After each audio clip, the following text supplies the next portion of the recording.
Right, so Max Verstappen just won 2 Formula 1 Grand Prix in a row as of me recording this, but this NLS race today might be the one he cherishes the most this year.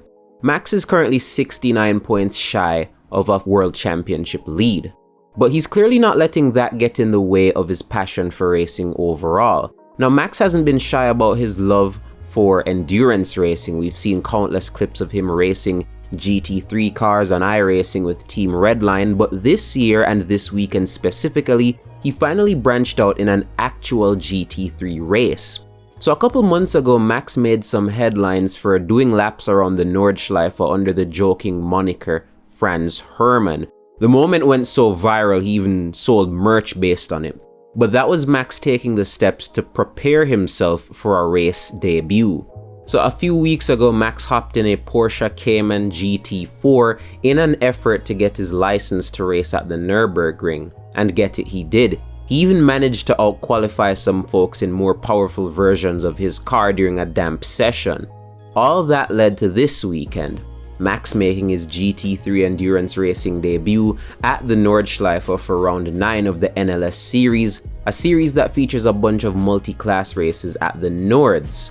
Max would tackle this 4-hour race in a Ferrari 296 GT3 car prepared by Emil Frey Racing, a pretty well-known GT3 team. Fun fact, Emil Frey fields 2 Ferrari 296 GT3s in DTM, one of which is driven by Thierry Vermeulen, who isn't just an affiliate of Verstappen.com Racing, but he's also the son of Raymond Vermeulen, who is Max Verstappen's manager.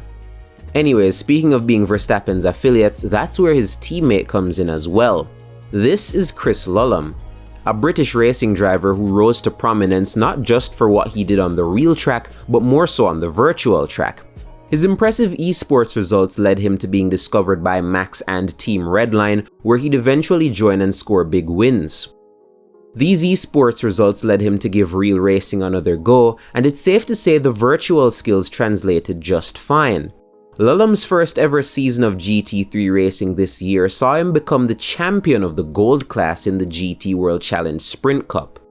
Anyways, after qualifying P3, Max would take the lead at turn 1 and dominate his stint before handing over to Lullum, who brought the car home in P1 for an impressive win on debut.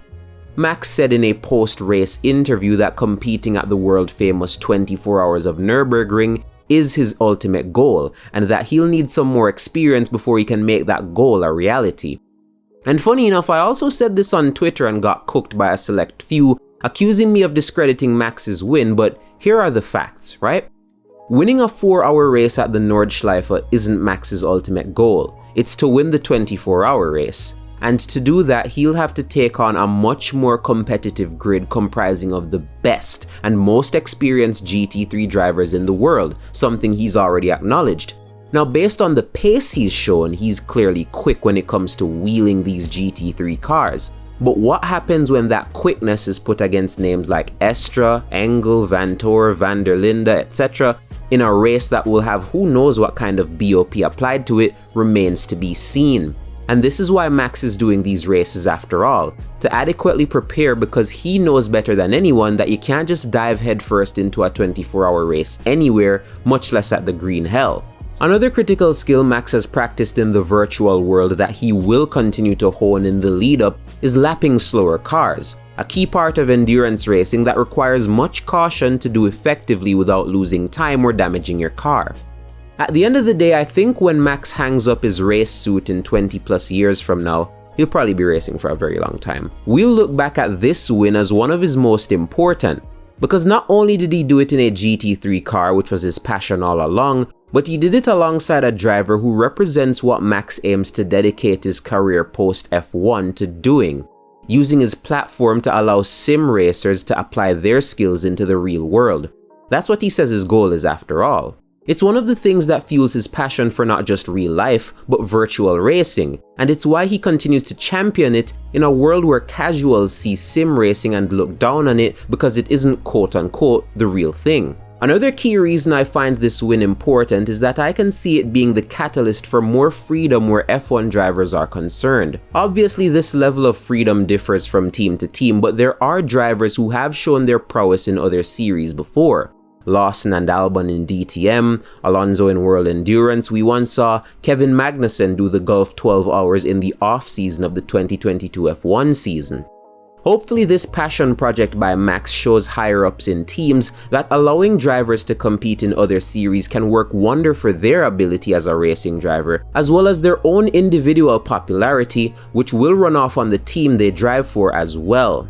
Alex Albon was unable to compete in the Rolex 24 in 2024 due to its proximity to the F1 season, but maybe in the future these things won't be a hamper to drivers seeking to test their abilities in different cars. Max's win represents that start of a new chapter of his life, one he seemingly started early instead of waiting until his F1 career ends to do so.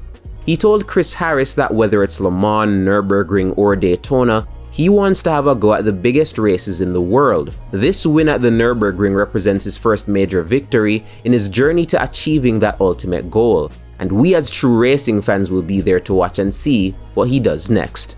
My name is Intern, I talk wheel, and thanks for watching.